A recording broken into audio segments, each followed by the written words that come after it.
It is now time for our first plenary session on building linguistic bridges, lessons from multilingual learners.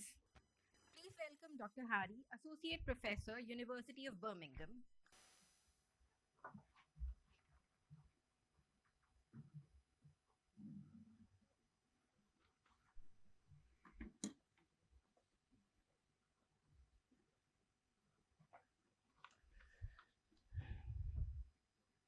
All right.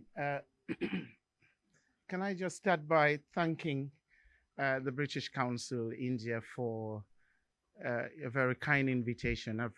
I read the email that came from Pina, and it made me feel like a real superhero for the first time in my entire miserable life. So thank you for making me feel far more important than I thought I was in your email, Pina.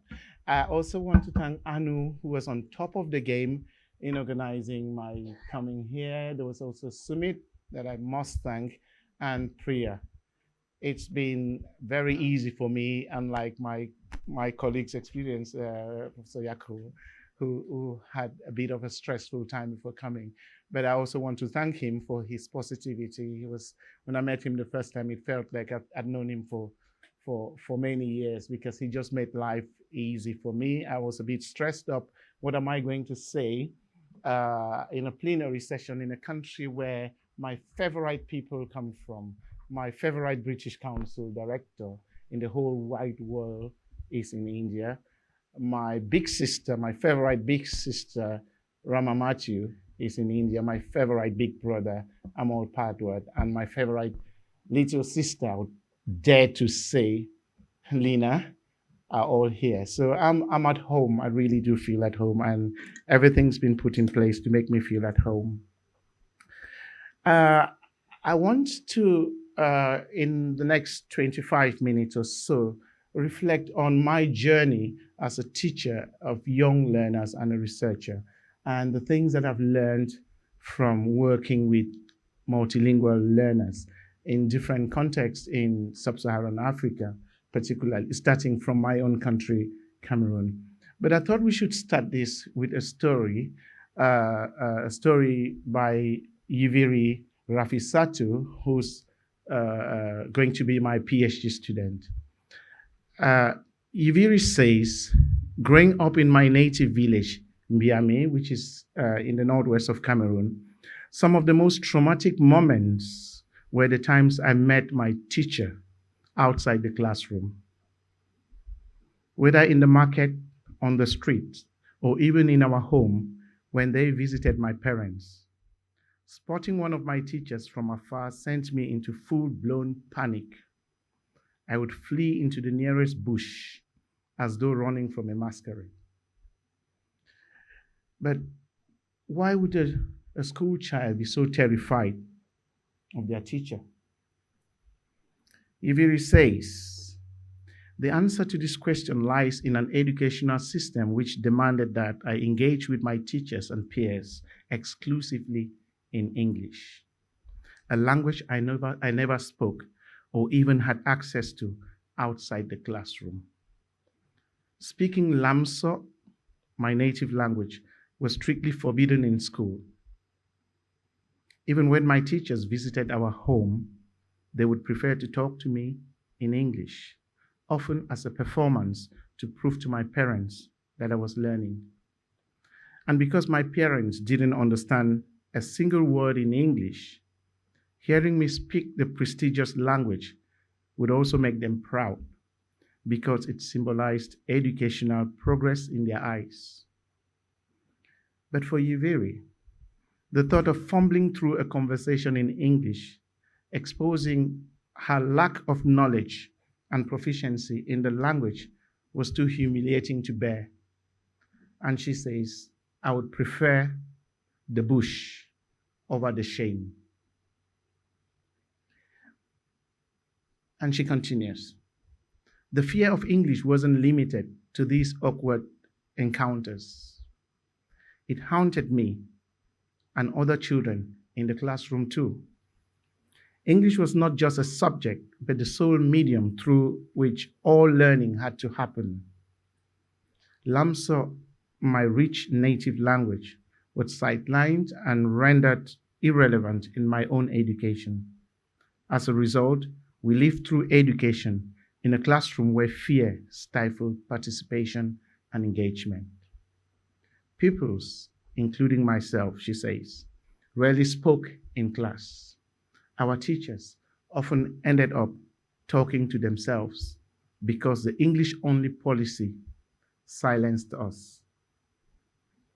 Looking back, I realize, Iveri continues, how much of my education could have been transformed if I were allowed to learn through Lamsop, the language that I mastered. Instead of fearing English, I could have used my native language as a bridge to understand the language. The rigid English-only policy alienated me from my teachers, discouraged class participation, and hindered the co-construction of knowledge between me and my peers, a process that could have resulted in meaningful learning. Now, this story is not just the story of Yviri. It's a story of many multilingual learners in Cameroon, where I come from, and in sub-Saharan Africa, in many places I've been to. Now, what happens when children are forced to learn only in a language that is foreign to them and that they can barely understand? How many bright minds are silenced because their native languages or the languages they understand are excluded from the classroom? My cousin, Helen, dropped out of school because she was daft in mathematics. Today, she's a stylist. She designs fantastic dresses. And to do that, you need a good amount of mathematics. So this was a mathematician somehow who dropped out of school because maths was taught in a language she could not understand. And I often say she was Englished out of education. Now, I want you to keep that at the back of your mind. Now, what do these two stories tell us about what's happening? Let's start from the basics. As post-colonial communities, we have gone through a historical and epistemic injustice, which still, unfortunately, permeates the way in which many people in our communities think about language in relation to education. And I'm really grateful that the British Council is at the forefront of commissioning research and conferences like this, where we talk about languages, other languages, and English. Because historically, where we are today, the reason we are going back to talk about our languages is because the British Council was at the forefront of English language education. And in history, we learn through experiences, and it's great for an organization like the British Council to learn through those experiences, gather the evidence, the research evidence, and put that research evidence to good use in places like this. So decades of educational colonization somehow have created in us the belief that our languages are inferior. So when I tell people I come from Cameroon and we speak 280 languages in Cameroon, and they go, oh, are they dialects? And I'm like, sorry, they're European languages that sound exactly the same with slight variations. They are not called dialects. They are called languages. So why would you call any language in Africa a dialect of another language? Because there's something about the way we speak that comes with our identity and with our self-pride. There is also the fact that over the years, we have been told that the best way to teach English is through English itself. Of course, for a long time it worked, but it worked because the people who taught us English did not speak any other language apart from English. So it was for those people, not necessarily for us. But the world has evolved, and the world has become so multilingual now that there is no part of the world, not in the UK, not in the US, where you're going to hear people speaking the same language all the time. You're going to, every step you meet someone speaking the English in another accent, in another way, or speaking another language. So things have changed from that. There's also the fact that we have kind of excluded our local languages as not having educational value. And in Francophone West Africa, where I come from, it's embedded even historically. The French described our languages as savage languages that were not capable of developing scientific knowledge. That's very well documented. So through that process, our languages became second class. Now let's just go back to the basics and look at some myths that inform then how this historical and epistemic injustice have translated into our school system. There are lots of beliefs around English as the language for international mobility. Of course, everywhere or in most parts of the world, you're going to survive if you spoke English. So that's true. But the other thing that's true is that in many parts of the world, not more than 1% of the very elite of the country are going to have to go abroad. Many people are going to stay in this country, be medical doctors and do all the jobs, and they're going to be treating patients, talking to them in local languages. So they're not going to all need international mobility. So we cannot sacrifice the 95% for the 1% or for the 5%. We need to be aware of that. Another assumption is that English is the door to economic advantages. But if you don't have a hand, you cannot open that door. So how do we develop our hands first so we can use that door and we can be able to open that door? No one's going to employ you just because you speak good English. I can't think of any job that you would get in the world just because you speak good English. If you get a teaching job, well, that's also because you master the skills of teaching. If you become a journalist, that's because you know how to collect, process, and deliver information. Okay, if you're a carpenter, you probably don't even need English. I don't know if the person who produced this beautiful thing, table, did it in English. And we've also talked about the myth that English is best taught in English, and we've already discussed that. And there's the big one, and I remember a very, very important British linguist so many years ago called Tony Blair said on TV, we all know that the earlier you start learning a language, a foreign language, the better. No, we don't all know that because the evidence does not tell us that. The only evidence we have of children learning a language better than adults is pronunciation and accent. They pick up pronunciation and an accent very quickly because their articulatory organs are still developing. But in all experiences, adults may be slow, but they get better and more proficient than children. Now, all these myths and all these beliefs are working within the context, and we talked about the context, of schools and classroom conditions, which include large classes.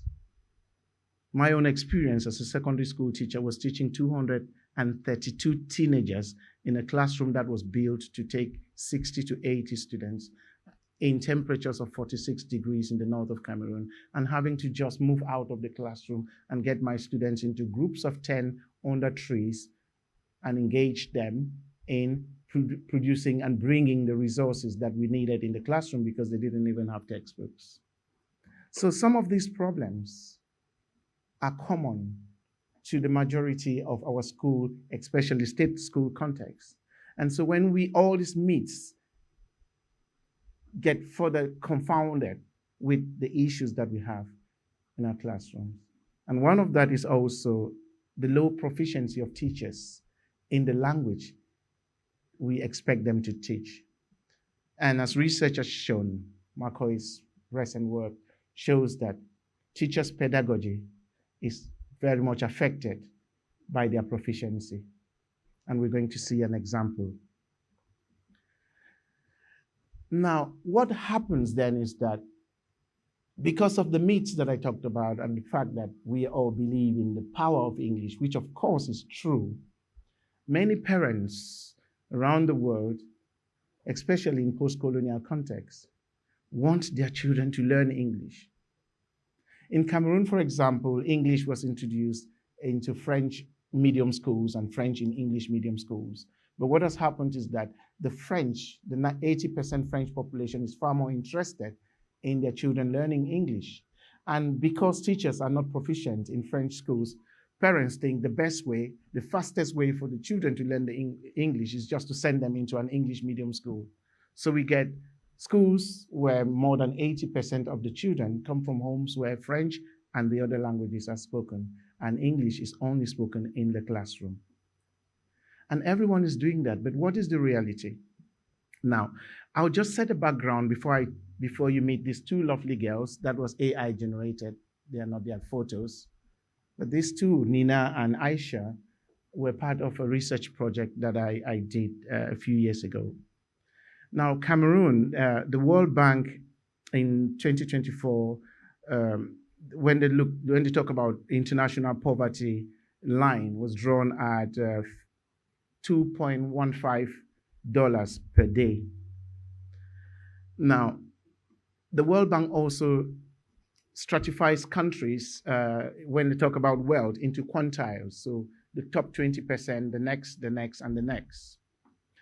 In countries like South Africa, where I'm currently doing research, the top 10% wealthy people in the country own 85% of the wealth in that country. And the rest 90% own 14% of the wealth. Now in Cameroon, the richest quintile at the top there owns 52% of the national wealth, and the rest of the population uses up the other 48%, and 46% of the population lives below poverty, the poverty line. So Aisha and Nina both live with their parents, their mothers, okay? They've got single parents. They're all in an English medium state school because that's the nearest to them. They speak French at home and the local languages. When I spoke to their mothers, they are very interested in their children becoming medical doctors because the two girls want to be medical doctors.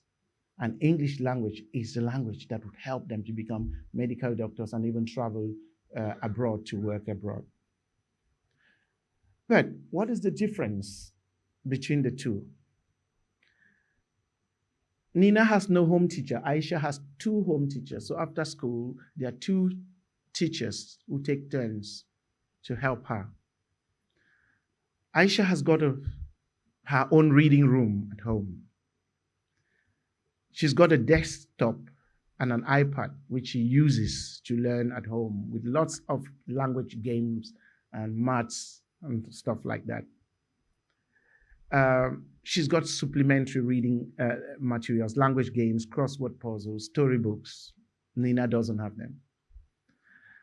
Nina doesn't go for holiday classes. She sells groceries with her mom. Aisha goes to a summer school or sometimes spends holidays with her mother's friends who are from the Anglophone part of the country. So she's got a lot of exposure to English language. And she's got the social capital because her mother belongs to the top quintile. So that's social capital. And they do support their children at home. Now, when I asked the parents, Nina's mom told me, oh, my child is an Anglophone. She speaks good English, okay? And I always encourage her to learn. I tell her it's good to learn. So that's quite some support. That's good. But what does Aisha's mother do? She tells me, well, I asked her to watch BBC News and CNN and tell me what the news is about. So we engage in a conversation. She's the one who teaches me English. She watches Nigerian movies and interprets them to me. So though the two parents are involved, the quality of the engagement with the children is different. Now, what percentage of children in this country are more likely to be like Nina, and what percentage are more likely to be like Aisha? In my country, maybe 10% of the children in our schools would be like Aisha, and the rest would be like Nina. And for me, the priority of our educational system and the research that I do into social justice in education is looking after what happens to children like Nina. Because when they drop out of school, they become very vulnerable. That's when terrorist organizations, I'm saying like Boko Haram, because I worked in the north, for example, can convince them to say you're plight, you're struggling because those very rich people up there are eating up all the money, and they become a danger to us. So we have a social responsibility to look after children like Nina and to provide the support that they need to flourish in life. So what has my research mainly looked at over the last couple of years? My research has been mainly in sub-Saharan Africa. We know, for example, already we know that it's no secret that learning in a dominant ex-colonial language impacts children negatively in education. We know that from Zubeida Desai in South Africa, people in Opoko, Amankwa in Ghana, Santander in the East, in Uganda.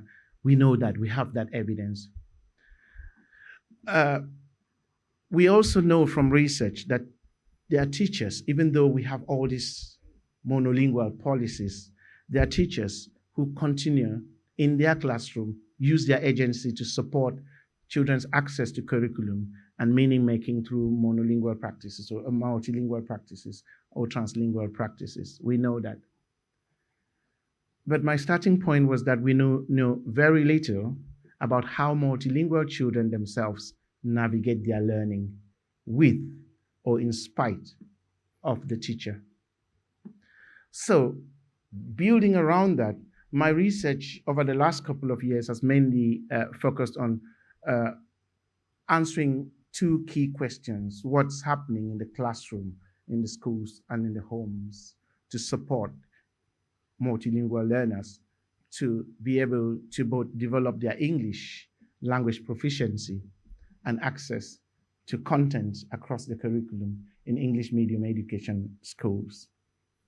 And of course, what can we, being multilingual, bilingual teachers ourselves, learn from these learners so we can better support them?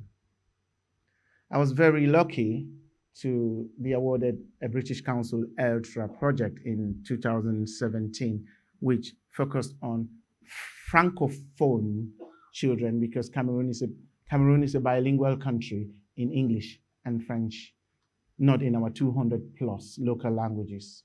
And I worked for 8 years as a National Pedagogic Inspector for Bilingual Education. So I was in charge of English in French medium schools and of French in English medium schools, primary schools, and teacher education. So this gave me some insights into what was happening, and I wanted to investigate to try and understand what's happening. Now, the English language curriculum in Cameroon, as you would see, is still very much far from where India was. Says that we need to teach English in English because it is important that they develop their English proficiency to be able to access the other subjects in the medium of English. And it precisely says English should be taught in English. So my research, one of the projects I did, that the one for the British Council, looked at upper secondary school year 5 and year 6 in 2 schools, which were quite privileged schools. So the children here had lots of resources. And what we did there was try and observe what the children were doing in 12 different classes. So we observed different lessons, particularly English, maths lessons, and then the teacher for each class decided on another subject that they would, because these are general subject teachers. We also gave the children unsupervised tasks in groups. So they had to do a task unsupervised, and we recorded the conversation that was going on as they were negotiating meaning. And then we did individual and group interviews, and also art-based interviews. They had to draw pictures, imaginary scenario. And so, for example, they had to draw 20 years down the line when they become adults and have a child. Try and draw your child's study space. And we used that to get insights into how they were learning at home. So what I just want to focus on very quickly is the unsupervised task. So the tasks were in English and in maths.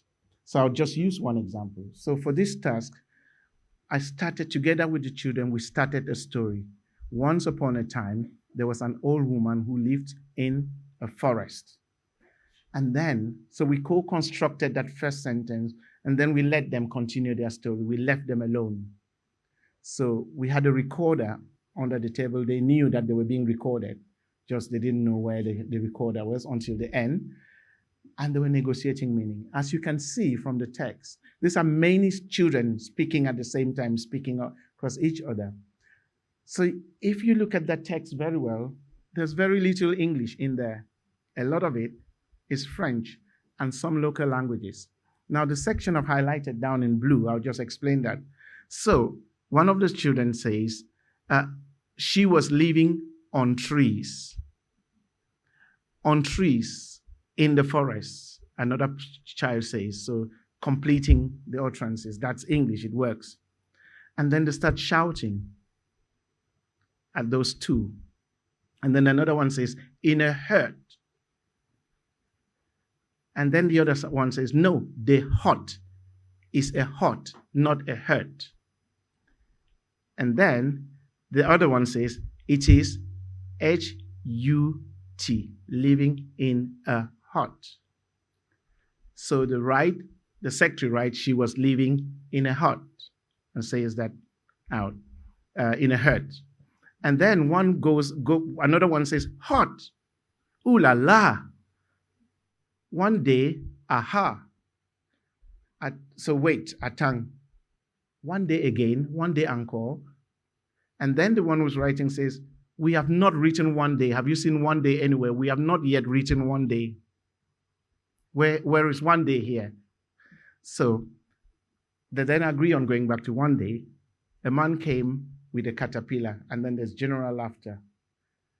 And then another student says, no, it's not a caterpillar. She was living in a forest. Now, a caterpillar is not the animal. It's this, what do we call these things that bulldozers? That's what they call a caterpillar. Anyway, they are negotiating the story, and they're using a lot of French in the process. And that is actually helping them to check each other's understanding of the sequence of the story, to correct, to add information. And that's the final story. Once upon a time, there was an old woman who lived in a forest. She was called Mary. She was living in a hut. One day, she left her hut and saw a snake. And the story goes on. Okay, I'm not going to read all of that to you. I hope that you'll be able to see the slide somewhere, or if you're taking photos. But that's a beautifully written story in English by children who predominantly speak French at home. These are 11-year-olds. But they have used a lot of French and some local languages to co-construct a beautiful story that doesn't quite have lots of grammar or vocabulary mistakes. Now, this is a solid foundation for then teaching them some of the language features that we want to develop. And they would understand that because they would grasp that with ease, because they have invested in developing their story, and we can then go back, we can ask them to go back and look at their story and apply some of the grammar rules and the vocabulary to correcting their own story. So in real practice then, what does that mean for us? Now, from the different research studies that I've been involved in Rwanda, in South Africa, Uganda, Cameroon, and observing most of the time. I actually look at what's happening in the classroom. My observation focuses on meaning-making activities, what's actually happening. How are students and teachers making meaning of the things that they are developing in the classroom? And there are three distinct but also interrelated types of meaning-making activities that I have observed. We've got constrained English language meaning-making activities, things like what has been referred to as safe talk. So the teacher says, today we are going to study longitudes and latitudes. Longitudes and students repeat, latitudes. That's safe talk. The teacher is doing all of the talking and the children are only completing the phrase. We also have guided meaning-making activities. Maybe they're responding to individual open-ended questions. It could be that they have some exploratory talk. We've given them a clear framework about what they're doing in the classroom, and they have to work around that. They're guided. But there are also spontaneous meaning-making activities, like just asking a question or challenging someone's ideas and concept mapping and developing their own ideas. Those are more spontaneous. Now, when you look at this level, which of these do you think produces the kinds of students that we want, critical minds and all the beautiful things we say in the curriculum? Which of these activities would produce them? Spontaneous, of course. But to achieve spontaneous meaning-making activities, to reach that point, we have to negotiate our way through the other processes. Now, what happens continuously from my observations is that when teachers are not proficient and confident in the language of instruction, they navigate towards constrained meaning activities because that gives them a safe space. And so we blame teachers for all the time for what do we call that, teacher-centered practices, without getting deep into what's happening and why teachers are doing that. So, what happens then when policy, like in India, now South Africa, which has just enacted its mother tongue-based multilingual education, what happens when teachers are given the space to use a language they are confident with, okay, and not be stuck in a language that they're struggling with? A few things happen, and I learned this very early in my teaching experience, where I worked in a school, Lycée de Maroua Domayo, in the north of Cameroon, with 2,300 students. We were 4 English teachers, so we taught an average of 575 students. My smallest class were 12-year-olds, 147 in a classroom, and my largest class were about 16, 17-year-olds, and there were 232. So when I talk about large classes, it doesn't mean the same like what many people in many parts of the world call large classes. That was my classroom. As you can see, not all the students get into the classroom because there's no space. And many of them were standing by the windows. Now, what else can motivate a teacher than seeing that these students are really desperate to learn? So through some long process of negotiation with my students, we decided we're moving out of the classroom. And this is where leadership is quite important. And my workshop will talk about that. Because the leader, the principal of the school, gave me the space to explore different things with the students. And I've written about that with Richard Smith. It's freely available. You can find that on Google. But what I want to share today is through that negotiation process, the students also had the responsibility for finding materials, because in that classroom, we had 18 textbooks, 18 or 19. So we didn't even have the textbooks. And I spent a lot of time teaching them grammar and vocabulary and how to develop an argumentative essay. They couldn't just write. They could write very good sentences, but when you put them together, they didn't make sense. So this is a poem. It was framed as a poem, but that's Martin Luther King Jr.'s speech that a student brought to me and said, please, Harry, well, please, sir, I think we can use this in class. And so we discussed. So students brought the materials to me, and together we talked about the ways in which we could use it, because I wanted them to be part of not just providing the resources, but also thinking through the pedagogy and supporting me. And they were proud to be presented as the assistant teacher for that particular lesson because they brought the resources and developed the processes with me. So we read that. We discussed the issue that Martin Luther King Jr. was talking about. His dream poem was about an issue in the community at that time, racism. And then we identified the issues that we have in our own community. And in groups, they had to write their own dream poem. And as you can see, there's language here that's not quite English. And when they delivered this to the classroom, when they read this out, so when they recited this and acted this out, they were very proud of themselves. And no one questioned them what those words meant. So I started learning from my students that they can actually do a lot with English and their own languages. I was going to ask you if you know Ebensikin. One of my frustrations when I came was with Priya the other day. I asked, how do you call this? And she gave me another name. I knew it was called a tuk-tuk. Because the tuk-tuk in Cameroon is the Bensikin, which is actually a motorbike. But it's so beautiful when you call it a Bensikin. It means something else to us. It's close to our hearts. And we're using that language to develop their own creativity. So that's where I started learning that students need some space to use their own languages, their familiar languages, and to be proud of that.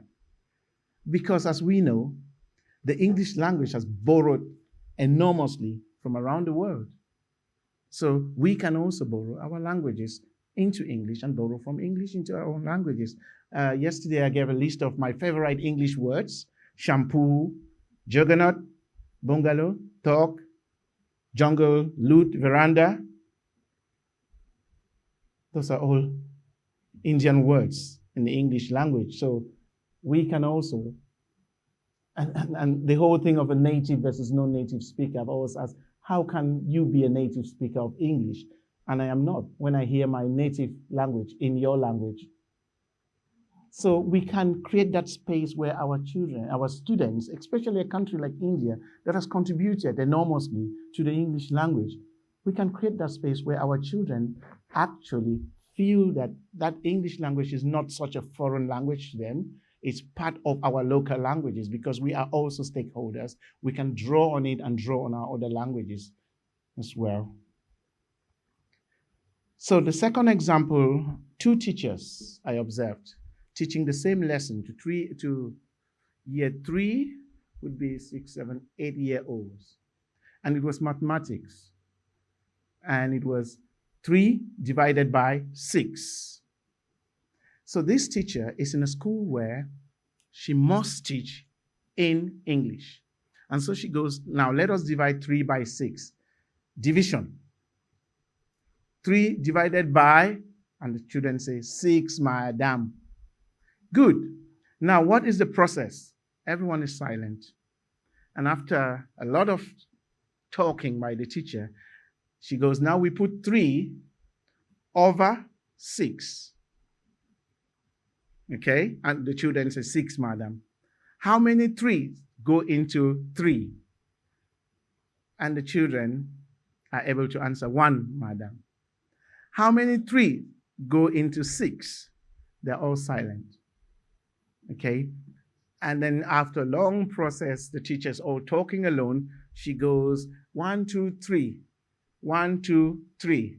How many 3 go into 6? And the children are looking at all these fingers and they can't make it out.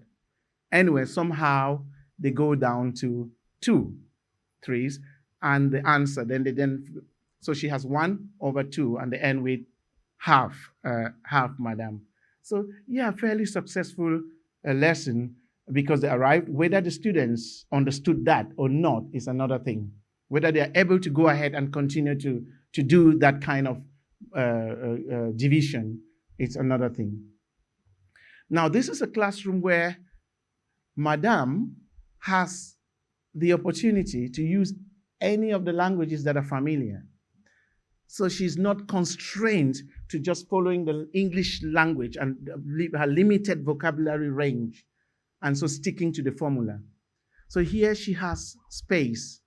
And she begins with, now you have 3 bananas and you've been playing with your friends for several hours, and now you are tired and hungry. Okay? And your friends too are hungry. You've got your 5 friends with you. How many of you are there? We are 6. Good. So your friends are hungry and you are hungry. Are you going to eat the bananas alone? And the children say, no, madam. Why?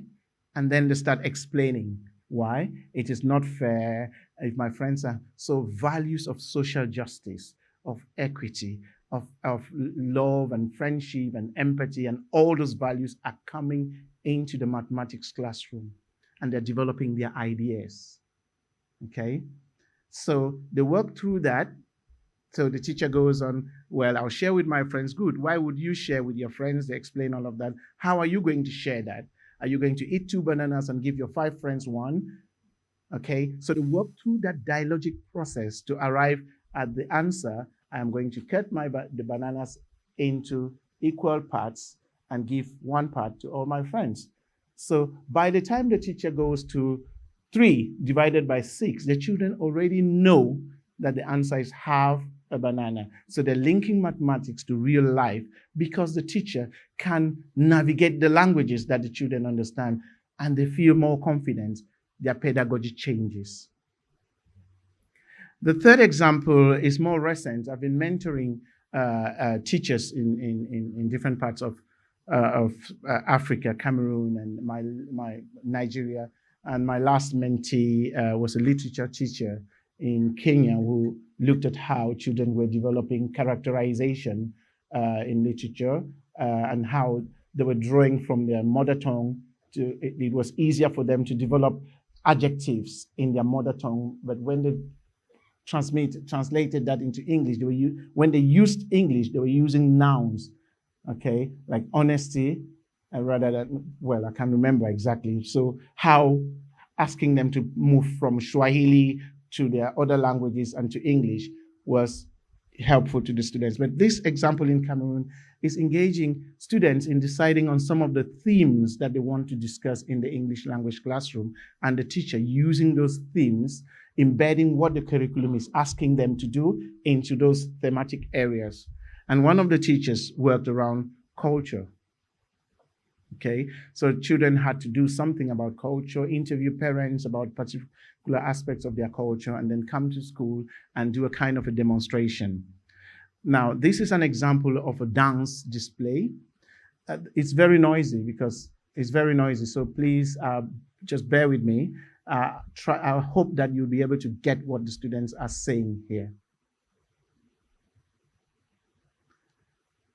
I can't have the sound.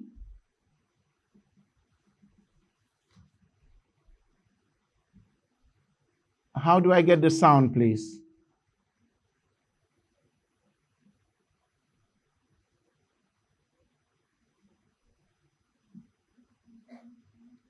Yeah.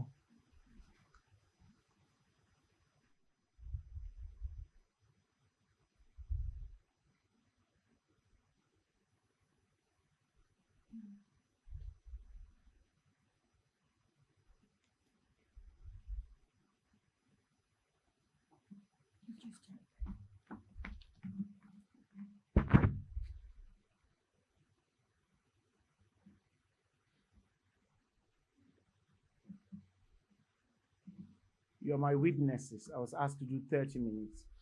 He's taken 10 minutes of my time already.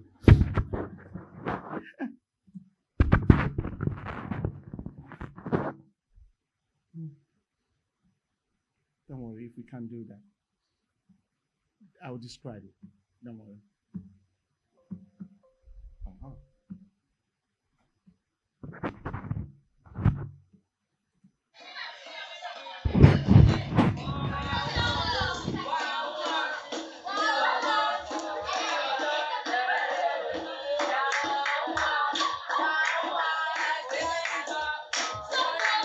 Tell me the dance you have presented now. Represent the dance of Israel in the language of Allah.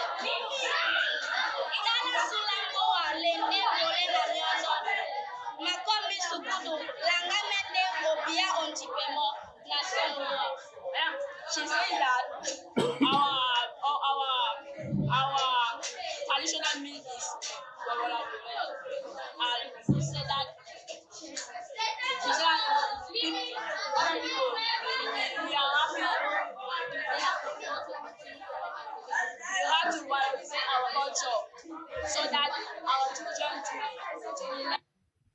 Okay.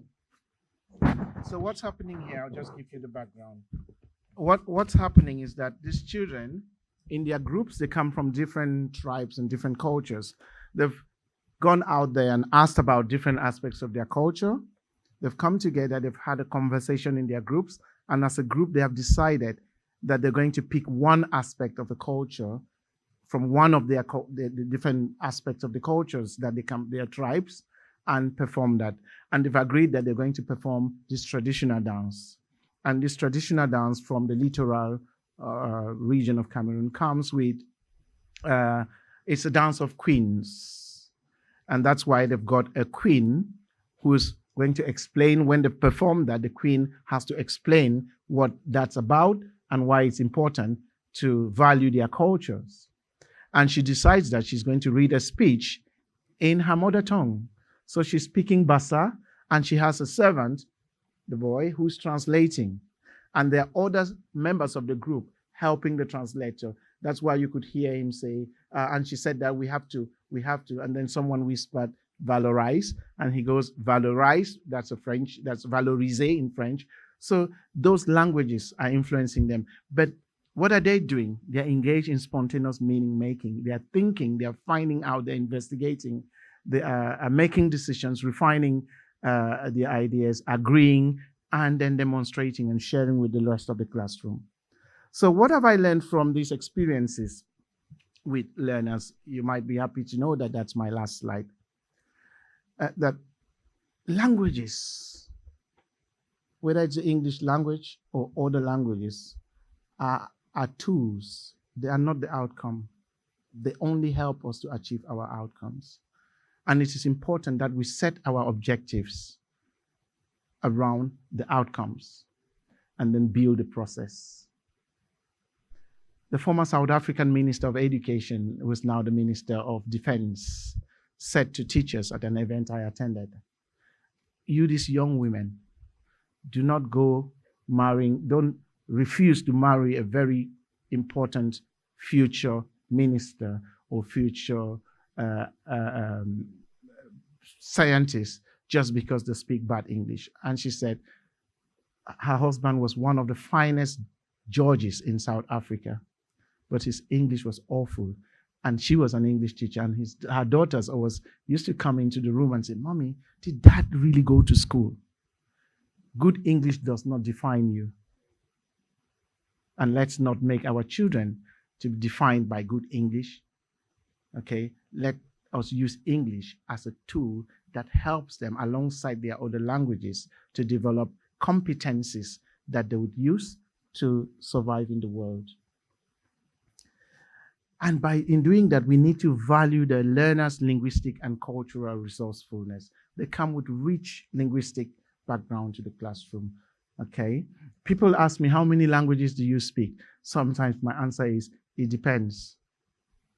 Sometimes I say one language. Because when I speak with my friends, words just come out. I'm thinking about what I want to tell them. I'm not thinking about what verb, what adjective, what pronoun. So I can use a word, okay, from another language, Cameroonian language, which captures the emotion I want to convey better than English language, because they would understand me. So in my mind, it's not these many languages, because it's one. It's the language I use. And that's why some researchers talk about languaging, because we know from neuroscience that there's only one place in the brain, the left cortex, where language is hosted. There are no language boxes. In the brain, every language sits in the same place. And because we are social beings, the languages are also social, so they interact with each other. And the way your friend influences you is the same way one language influences the other in the mind of the learner. And we need to then be drawing from those linguistic resourcefulness of the students. And we need to invest in a richer understanding of the educational value of children's linguistic resources. My research demonstrated that children were using their different languages to get by, okay, in an unsupported manner.